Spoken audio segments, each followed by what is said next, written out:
세상 모든 나라 중에 흩어서 그들로 환난을 당하게 할 것이며 또 그들로 내가 쫓아보낼 모든 곳에서 치욕을 당케 하며 말거리가 되게 하며 조롱과 저주를 받게 할 것이며 내가 칼과 기근과 연병을 그들 중에 보내어 그들로 내가 그들과 그 열조에게 준 땅에서 멸절하기까지 이르게 하리라 하시니라.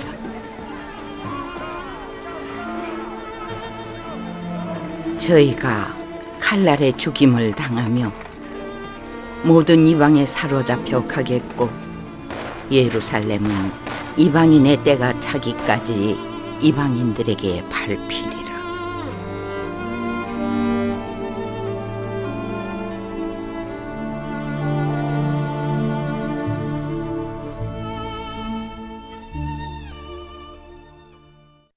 네, 영화보다 더 영화 같은 그런 순환의 시간을 살아온 이스라엘 사람들의 모습. 이스라엘을 학살하는 그 장면들의 모습을 영화로 담은 두 편의 영화를 먼저 잠시 보셨는데요. 영화나 다큐멘터리를 통해서 이 끔찍한 역사를 대하실 때마다 여러분들은 어떤 생각을 하시는지요? 일부에서는 예수님을 십자가에 못 박은 민족이라서 하나님께 벌을 받고 있다라고 하는 사람들도 있습니다. 그렇다면 이스라엘 사람들이 그래서 하나님께로부터 징벌을 받는 동안 우리 이방인들은 2000년에 가까운 시간 동안 축복을 받았다 할 수 있겠습니다. 바로 복음의 축복입니다. 그래서 우리는 이스라엘 사람들에게 복음의 빚진 자라 하겠습니다. 그 이스라엘이 말씀에 약속한 대로 그 모습 그대로 되돌아오고 있는 알리야의 기적에 대해서 지난 시간 말씀을 나눴습니다. 구속사의 알파와 오메가인 이스라엘의 회복이 왜 중요한가에 대해서도 지난 시간 얘기를 나눴습니다. 오늘 미라클 이스라엘 두 번째 시간은 알리야가 시작되기까지 전 세계로 흩어져서 환난을 당했던 디아스포라의 유대인들, 그 유대인과 우리 이방인들 사이에는 어떤 연관이 있는가에 대한 이야기를 나눠보는 시간입니다. 하나님의 구속사의 신비를 알아보는 시간, 미라클 이스라엘 두 번째 시간, 디아스포라 보시죠.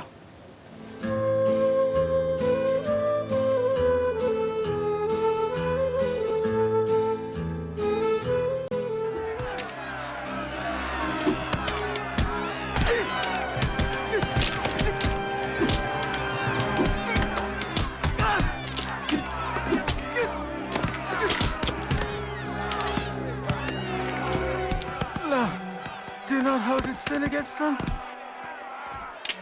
Receive my spirit, Lord.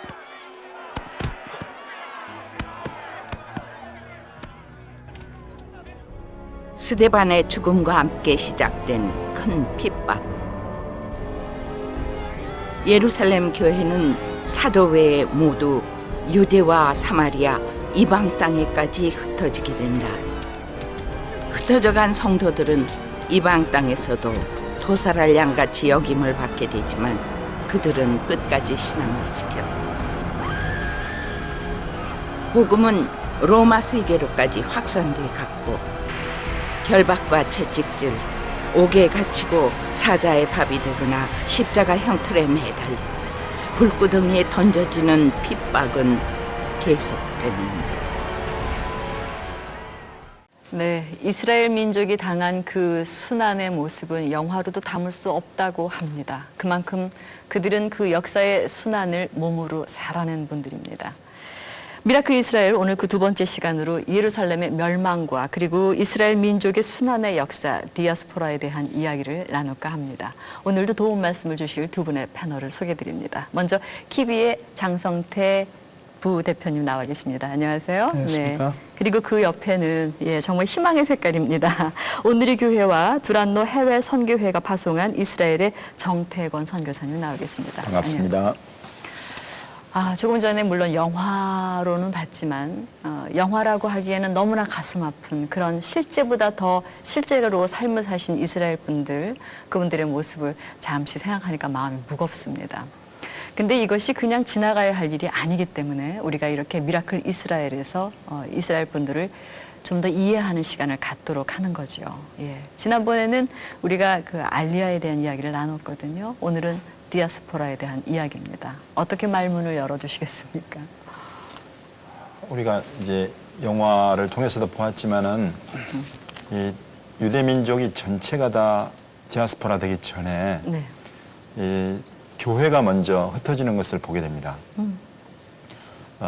스데반의 순교 그 직후에 그 유대인 거의 수만 명이 모여들었던 초대 그 예루살렘 교회, 유대인으로 가득했던 그 교회에 큰 핍박이 일어나죠.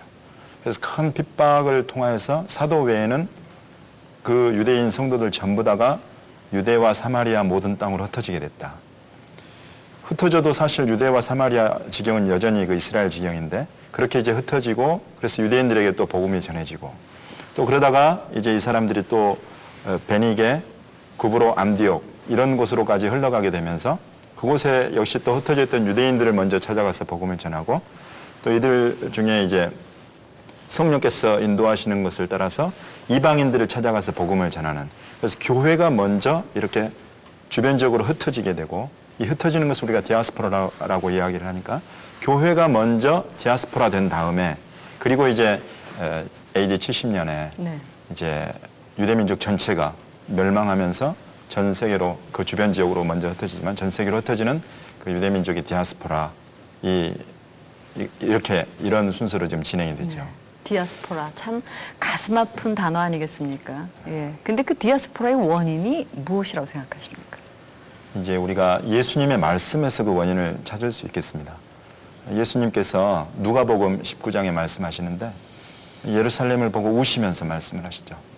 예루살렘아 예루살렘아 선지자들을 죽이고 내게 파송된 자들을 돌로 치는 자여 내가 너희를 암탉이 병아리를 모으려고 함같이 모으려고 한 일이 몇 번이냐. 그런데 너희가 원치 않는다. 이 암탉이 제가 시골에서 자랄 때 보면 암탉이 병아리들을 모을 때는 어떤 위험 요소가 있을 때 모으려고 합니다. 그렇죠. 오소리가 와서 공격해서 죽이려고 한다거나 이럴 때는 날개를 쫙 펴면 병아리들 그 속으로 들어가기만 하면 보호받는 거예요. 근데 예수님께서 이 평화의 왕이시고 살렘 왕 멜기세덱의 반차를 좇은 그 평화의 왕, 의의 왕이신 이분을 그 평화의 도시인 예루살렘 이곳에 당연히 왕으로 모셔드려야 될 텐데 예수님께서 그렇게 원하고 그렇게 부르지만은 예루살렘이 거부하고 원치 않는다고. 평화의 도시가 평화의 왕을 원치 않으니 남을 것은 이제 파멸과 황폐한 뿐이라고 예수님께서 그것을 예언하시면서 자기의 도시를 보시면서 그 예언을 하시는 거죠. 그러시면서 마음이 아프셔서 우시는 거예요. 이 참 재밌는 것이 바벨론으로 포로로 잡혀갈 때 그때 예루살렘이 불에 타고 성전이 이렇게 무너지고 그러던 그날 그 날하고 예루살렘이 로마 티투스 장군에 의해서 멸망하고 성전이 불에 타고 무너지는 멸망하던 그날하고 똑같은 날이 일어났어요. 그래서 이거를 우리가 티샤 베아브 그래가지고 5번째 달 9일 이 날을 아주 유대인들은 참 가슴 아픈 날로 여깁니다. 근데 첫 번째 성전 파괴하고 두 번째하고 이게 같은 날에 일어났다는 것은 뭐냐면 하나님의 섭리 가운데서 이런 일이 일어났다는 거죠. 처음에 바벨론에 멸망할 때도 하나님의 말씀에 대해서 온전하게 그 말씀을 듣고 반응하고 순종하고 그러지 못한 것에 대한 징계였고 두 번째도 하나님의 말씀이신 이 예수님을 받아들였으면 좋을 걸. 그 예수님 하나님의 말씀이신 그분을 배척하고 거부를 하게 되니까 그곳에도 역시 멸망이 찾아오게 된 것이죠. 동일한 날에 하나님의 섭리 가운데. 그렇습니다. 어머님들이 자녀를 체벌하실 때에도 몇 번씩 예고를 하시지 않습니까? 그러다가 안 되면 매를 드시는 건데 이미 말씀 속에서 그 순종하지 않음으로 인해서 고난일 수밖에 없는 그런 것들을 다 말씀을 주셨지 않습니까? 예.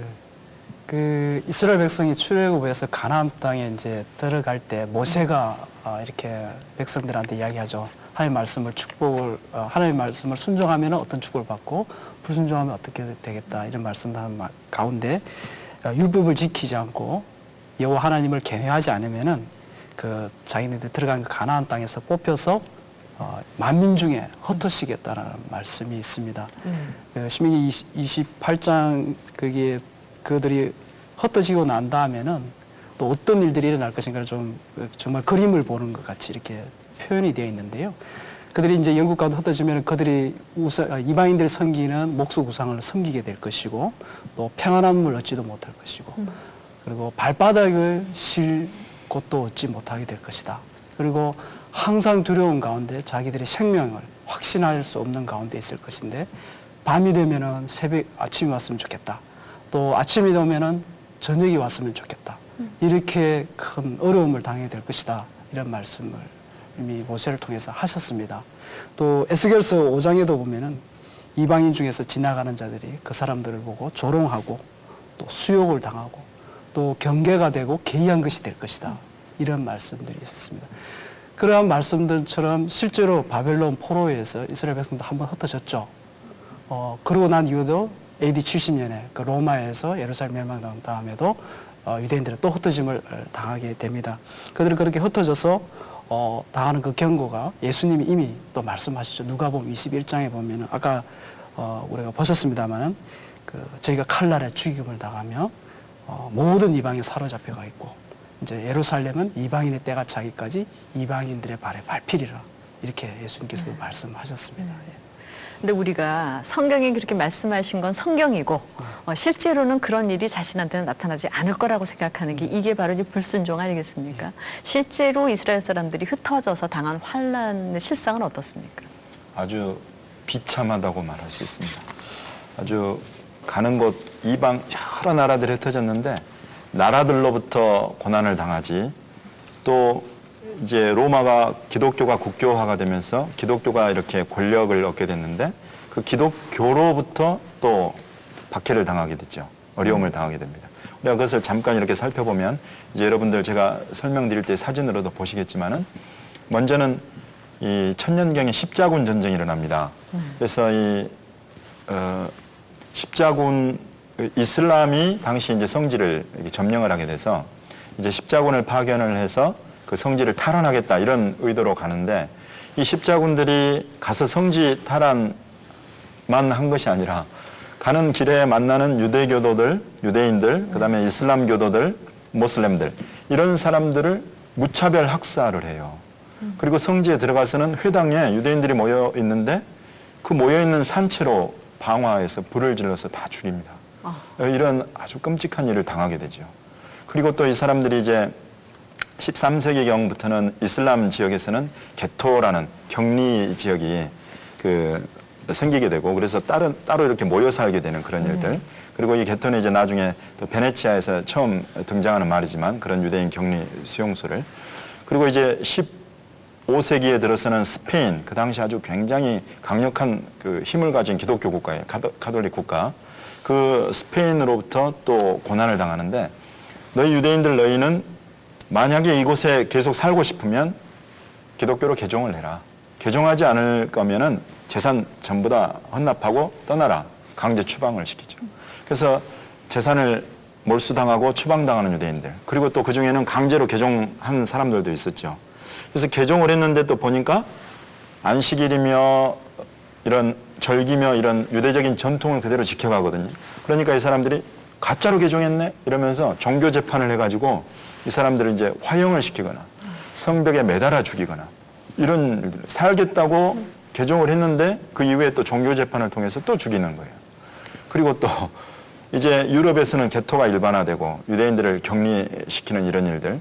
그러다가 이제 제정 러시아 때에 황제가 이렇게 암살을 당하게 됐는데 그 누명을 유대인들이 다 뒤집어 쓰면서 또 수만이 학살을 당하게 됩니다. 그것이 이제 우리가 잘 아는 포그롬. 네. 포그롬이란 말도 러시아 말로 대학살, 약탈 이런 말인데 그런 일들도 당하게 되고 그리고 이제 우리가 너무 잘 아는 홀로코스트를 경험하게 되죠. 1941년부터 45년 사이에 유럽에 독일에 흩어져 있는 유대인들, 독일에 살던 유대인들과 유럽 지역에 살던 유대인들 600만 명이 가스실과 여러 가지 도구들을 통해서 학살을 당하는 그런 일들이 있게 됩니다. 우리 홀로코스트 관련해서는 영상이 준비되어 있습니다. 함께 한번 보시죠.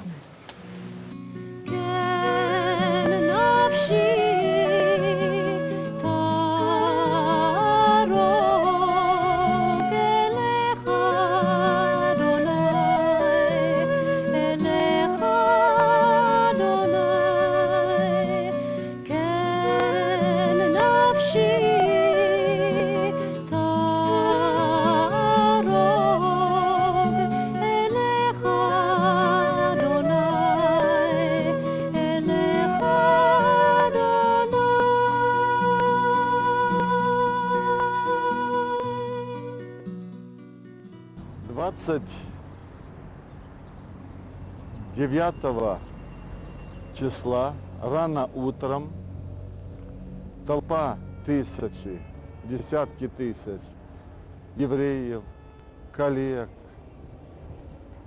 стариков, детей, немощных, на повозках, кто как мог, добирался вот сюда, к улице Дорогожицкой. Все дороги были забиты. По бокам, чтобы евреи не смогли никуда уйти в сторону, стояли полицаи и немецкие солдаты с овчарками. Забирали вещи, раздевали догола и вели их, несчастных людей, на расстрел. И я, когда прихожу сюда в Бабий Яр, я прихожу на встречу с отцом. Ему было всего 28 лет.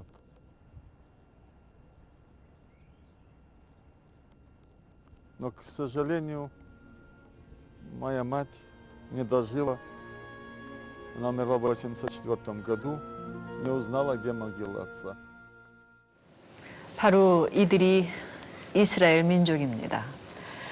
이렇게 그 히틀러의 나치즘도 그렇고요. 그리고 또 그 유대인들에 대해서 지나치게 편견을 가지고 있었던 그 반유대 사상 이런 것들이 결국 그 이스라엘 사람들이 저렇게 핍박을 당하는 거하고 직결이 돼 있다고 생각을 하는데요. 반유대 사상은 왜 생겨난 것일까요? 예, 그 반유대주의라고 하는 것은 그 이제 영어로는 안티세미티즘이라 그래서 19세기경에 이제 생겨난 말입니다. 이제 그 유대인을 정오하는 그 의미로 쓰여지는 말인데 실제로 이 유대인을 정오하는 이런 것은 어쩌면 유대 민족이 그 역사와 함께 그 맥을 같이 한다고 봐지는데요. 우리가 이 금세기에 보아지는 그런 반유대주의가 있지만은 이미 오래전부터 그런 반유대주의 사상은 깊게 뿌리 박혀 있다고 생각이 됩니다. 1차적으로는 예수님 이 땅에 오시는 것을 막기 위해서 사단은 이스라엘 민족을 없애려고 했던 그런 역사적 사건들이 있었습니다. 헤롯 당시에도 그 남아들 2살 미만의 2살 미만의 남아들 다 죽이려고 했던 그런 역사적 사건이 있었고요. 또 출애굽 당시 때도 바로 때 이스라엘 백성들을 없이 하려고 했던 그런 일들이 있었고요. 또 잘 아는 것처럼 그 우리 그 에스더스에 보면은 모르드게를 통해서 그 바벨론 포로로 끌려갔던 모든 사람들을 다 죽이려고 했던 그런 민족적인 말살을 하려고 했던 그런 역사가 있었습니다. 그러한 역사 가운데서도 하나님께서 이스라엘 백성을 보존하시고 그 백성을 통해서 이방의 빛이 되시는 예수님을 우리 땅에 보내주셨거든요. 마찬가지로 그 이후에도 AD 70년에 이스라엘 백성들이 사방으로 흩어지고 난 다음에도 그들은 수많은 그러한 그 핍박을 받게 되는데 여러 가지 요인이 있다고 생각합니다. 정말 그러한 반유대주의 배경을 우리가 이 시간에 다 설명한다기 어렵지만은 어쩌면은 그네들이 가지고 있는 종교적 그 특성 때문에 그들이 영국 가운데 들어간 민족 가운데 동화되지 못하고 율법을 지키고 안식일을 지키고 할례를 행하고 음식 정결법대로 돼지고기를 먹지 않고 이렇게 살다 보니까 그들과는 다른 이방 민족들과는 융화할 수 없는 그런 것들이 그들에게 질시의 대상이 되었던 것 같고요. 또 보셨던 것처럼 너무나 그들은 어디를 가든지 간에 자리를 한 곳에 잡고 살 수가 없기 때문에 그들이 의존할 수밖에 없었던 것은 돈이었습니다. 오직 돈에 의존하고 그 돈을 통해서 그들이 어떤 신분을 확보하고 그들이 어떤 안정적인 경제적인 활동을 할 수 있었기 때문에 외부인들이 볼 때, 이방인들이 볼 때는 유대인들은 돈만 아는 수준과 같고 정말 고리대금업자다 이런 식으로 그들을 보게 되었습니다. 이것이 이제 어떤 그런 일반적인 사회 제도 문화 속에서도 반유대주의를 볼 수 있지만 교회 안에서도 그런 반유대주의가 있는 것을 우리가 볼 수가 있습니다. 특히 초대 교회 때 그 예수님의 제자들이 이제는 다 사라지고 죽고 사라지면서 이제 교회 지도자의 중심에 이방인들이 들어가기 시작하고 교회는 주로 이방인에 의해서 차게 되면서 교회와 유대교, 해당과는 이제 분리가 되고 오히려 분리되다 못해 이제는 서로 대립하고 서로 어떤 그런 그 유대교와 기독교를 연결시킬 수 있는 연결교류는 차단되면서 이제 더 그 반유대주의가 이제 노골화되고 교회 안에서 이제 그 유대인들은 이제는 하나님의 저주를 받아서 이제는 멸절당한 민족이고 그들은 이제 하나님의 말씀을 불순종할 때 저렇게 심판받는 거구나. 그런 어떤 증거의 표로서만 가치가 있다. 이런 식으로 그 초대교회 그 300년, 400년대의 교부들에 의해서 설교가 되어지고 우리가 잘 아는 서구 어신트인과 같은 분도 유대인들은 할 수만 있으면 다 죽여야 된다. 그리고 그들을 살려줘야 될 이유가 있다면 하나님의 징벌받은 증거로서 그들에게 살 가치가 있다. 이렇게 이야기를 한 말씀도 하셨고요. 또 종교개혁자 루터도 처음에는 유대인들에 대해서 굉장히 선교를 많이 했습니다. 하지만 나중에는 그들이 개종하지 않고 그들의 종교를 고수하는 것을 보면서 그들의 해당은 불태워버려야 되고 그들의 기도책이나 탈무드도 다 불태워야 된다. 심지어 그들의 신앙을 가르치는 랍비는 죽여야 된다. 이렇게까지 가르치셨습니다. 그러한 것들이 바로 독일에 영향을 미치고 바로 홀로코스트를 일으키는 홀로코스트를 낳는 그런 원인을 제공했다고 생각이 됩니다. 저는 말씀을 드리면서 그렇게 향한 모든 사람들에 대해서 하나님은 어떻게 생각하고 계실까 굉장히 궁금해집니다. 그리고 또 하나, 하나님은 왜 침묵하고 계셨을까? 그때마다 하나님은 어떻게 반응하셨나요? 우리가 스가랴 말씀을 살펴보면 제가 한번 읽어드리겠습니다. 만군의 여호와의 말씀에 내가 예루살렘을 위하며 시온을 위하여 크게 질투하며 안일한 열국을 심히 진노하나니 나는 조금만 노하였거늘 그들은 힘을 내어 고난을 더하였습니다. 이런 말씀을 하세요. 하나님께서 두 가지 이유로 이 열국에 대해서 분노하신다고 말씀하시는데 첫 번째 이유는 안일하다. 안일하다는 것은 우리가 뭔가 해야 하는데 하지 않았을 때 안일하다 그러죠. 그러니까 아까도 제가 말씀드렸지만은 교회를 하나님께서 먼저 흩으셔서 열방에 복음을 먼저 흩으셨어요. 네. 그래서 교회가 세워지고 하나님의 마음과 뜻을 알아들이고 하나님의 나라가 되는 그 교회가 먼저 세워지고 그래서 이들은 마땅히 하나님의 마음 속에 있는 것을 알아들이고 또 하나님의 백성을 귀히 여기고 그들을 어찌든지 돌보고 섬기고 그러기를 하나님이 원하셨을 텐데 그렇게 해야 될 때 침묵을 하고 있었던 거죠. 나치가 그렇게 수백만을 잡아 죽일 때에 그때 루터 교회가 침묵을 했습니다. 포그롬, 제정 러시아에서 대학살이 일어날 때도 러시아 정교회가 오히려 그런 일들에 방조하고 그랬죠. 하나님의 마음을 몰라드린 겁니다. 그리고 또 한 가지 하나님이 분노하시는 것은 나는 조금만 노했는데 그러니까 분명히 하나님께서 징계하시고 징벌하시는 것은 사실이지만은 하나님이 말씀하신 나는 조금만 노했다. 그런데 열국은 부은을 내어가지고 힘을 내서 고난을 더했다. 이 고난은 히브리어로 보면은 그래서 악이라는 말입니다. 아주 악하게 돼 있다. 그냥 하나님이 노하신 그 정도 선에서만 그냥 흩어보내신 것들을 보고 좀 하나님께서 지금 징벌하시는구나 라고만 생각했으면 좋을 것을 그냥 따로 격리시키고 잡아 죽이고 대학살을 하고 누명을 씌우고 이런 온갖 일들을 하니까 하나님께서 이제 그런 일들에 분노하신다고 그러니까 말씀하시는 거죠.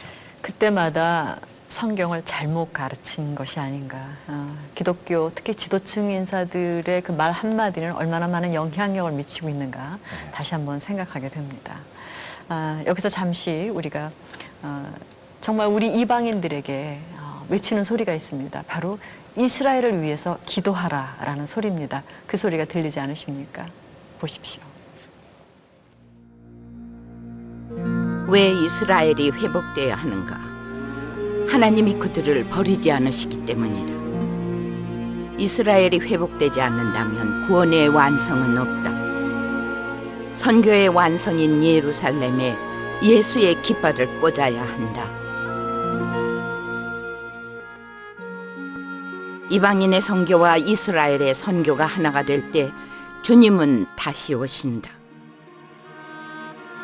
비로소 구원의 완성이 이루어질 것이다.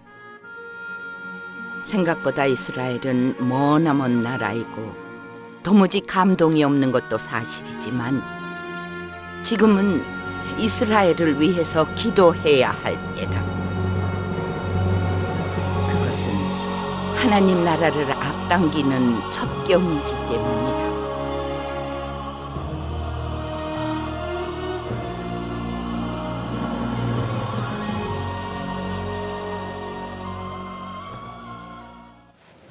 그렇습니다. 감정적으로 어쨌든 하나님께서 명령하신 거고 이미 말씀을 하신 거죠. 그렇다면 지금 우리 귀가 열려 있는 한국의 기독교인들은 이스라엘 위해서 어떻게 무엇을 해야 합니까? 예, 지금 그 화면에서 보신 것처럼 우리는 교회는 2000년간 이제 이스라엘은 하나님의 약속에서 이제 끊쳐진 민족이다. 교회가 그 자리를 대신했다. 이제는 교회가 참 이스라엘이고 영적 이스라엘이다. 이렇게 우리가 가르쳐 왔습니다. 그렇지만 하나님께서는 이스라엘을 절대 잊지 않으시겠다고 말씀하셨습니다. 이스라엘을 범하는 것은 하나님의 눈동자를 범하는 것이라고 말씀하셨고요. 이사야 49장에 보면은 여인이 젖먹는 자식을 잊을지라도 하나님께서는 그 이스라엘 백성 잊지 않겠다. 손바닥에 새겼다라고 이렇게 말씀하셨습니다. 그 하나님께서 이스라엘을 얼마나 신실하게 그 백성을 회복하실 것인가를 예레미야서는 이렇게 말씀하고 있습니다. 하늘의 빛을 주관하는 해를 만드신 하나님, 밤의 빛을 주관하는 달과 별을 창조하신 그 하나님, 그 규정이 없어지지 않는, 그 규정이 사라지지 않는 이스라엘 백성은 영원히 한민족으로 내 앞에 있을 것이라고 이렇게 말씀하셨습니다. 그뿐만 아니라 이사야 선지자를 통해서도 54장에 보면은 이스라엘 백성들을 잠시 하나님께서 버리셨지만 영원한 자비로 긍휼히 여기리라 이렇게 말씀하셨습니다. 그러시면서 그 노아의 때에, 노아의 홍수 때에 하나님께서 홍수로 다시는 범람케 해서 세상을 멸하지 않으시겠다고 말씀하신 그 하나님이 노아의 홍수에 빗대어서 이스라엘 백성에 대해서도 그리하겠다고 말씀하시면서 이스라엘에 대한 언약을 결코 다른 데로 그 언약을 옮기거나 없이 하지 않겠다라는 말씀을 하셨습니다. 우리가 성경 말씀을 보면은 하나님의 말씀에 불순종할 때 우리 교회에서도 촛대를 옮길 수 있다고 말씀하시지만은 이스라엘에 대해서는 그 언약을 절대로 옮기지 않으시겠다고 하나님께서 말씀해주고 계십니다. 네. 그렇습니다. 하나님의 그 약속, 그 언약이 지금 고난을 겪고 있는 그 이스라엘 사람들한테는 얼마나 힘이 될까. 하지만 그들은 더 이상 그 말씀을 보지 않는, 그리고 예수님을 인정하지 않는, 그래서 굉장히 가슴이 아프고 오히려 동방에서 우리 한국에서도 이스라엘로 들어가서 선교를 하고 하는 이런 모습들이 펼쳐지는데요. 아무튼 이방인들로서는 이 디아스포라가 어찌 보면 알리아가 되는데 그것이 축복의 기회라는 생각을 하게 됩니다. 어떻게 생각하십니까? 하나님께서 우리에게 기회를 주시는 겁니다. 이전에는 우리가 하나님의 마음과 그 구속사의 큰 흐름과 섭리를 온전히 못 보아서 잘못했을지라도 하나님께서 이 시대에 그것을 돌이킬 수 있는 그런 기회를 우리에게 주시는 거죠.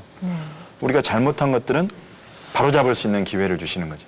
그래서 지금 전 세계에 하나님께서 그 흩으신 그 유대 백성들, 이스라엘 백성들을 다시 모으시는 일에 하나님께서 정말 열방과 민족들에게 기호를 세워서 부르신다고. 그 부르심에 반응할 수 있는 교회, 그 기관은 정말 교회입니다. 하나님의 말씀을 듣고 반응할 수 있는. 그래서 그 말씀에, 그 부르심에 우리가 반응해서 유대인들을 찾아가고 또 그들을 할 수 있는 대로 정말 바울이 그러죠. 너희가 신령한 것으로 빚을 졌으면 육신의 것으로 곧 물질로 그들을 섬기는 건 마땅한 것이다. 재정적인 지원이 필요할 때는 재정적으로 후원하고 이런 일들이 하나님 보시기에 마땅하고 기쁘신 일들이다. 그리고 이제 정말 우리에게 하나님께서 기회를 주신 것은 에스겔의 그 마른 뼈 골짜기를 환상을 보여주시지 않습니까? 그런데 에스겔을 통해서 하나님께서 대언하라 하셨을 때 이 마른 뼈와 같은 정말 홀로코스트의 그 일들은 유대인들을 마른 뼈같이 만들어버렸어요. 정말 마른 뼈와 같은 그들을 보았을 때 누가 이 사람들이 나라로 다시 서고 그것도 강건한 나라가 되고 꿈도 꾸지 못할 일이었죠.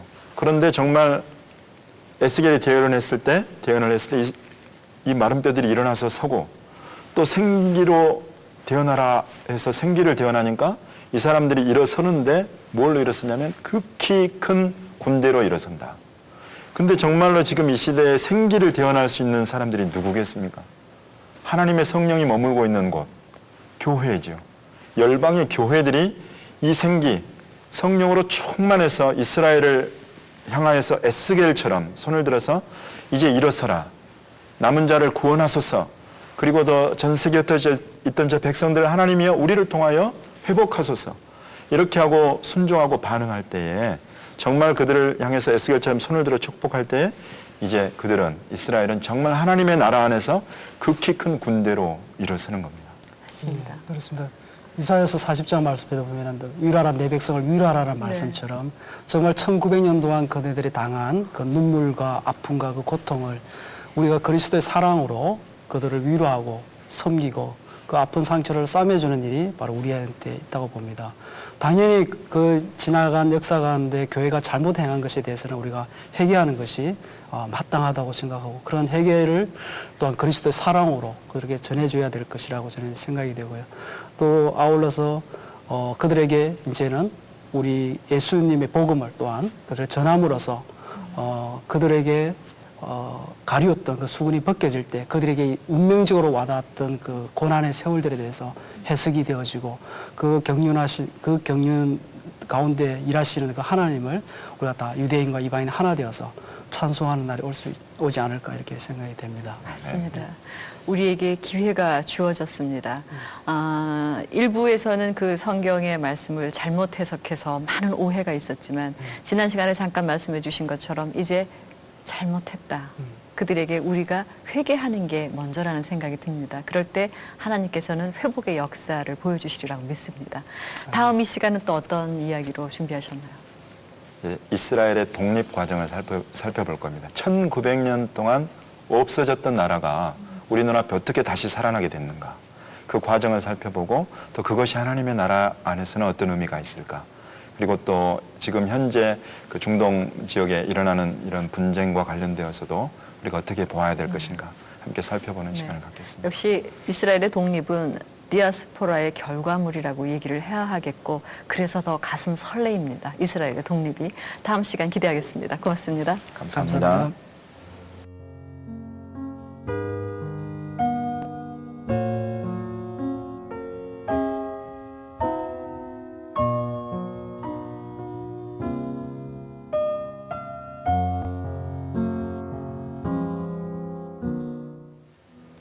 2000년 동안 세계로 흩어져서 떠돌아다니며 디아스포라의 아픔을 겪었던 이스라엘 사람들.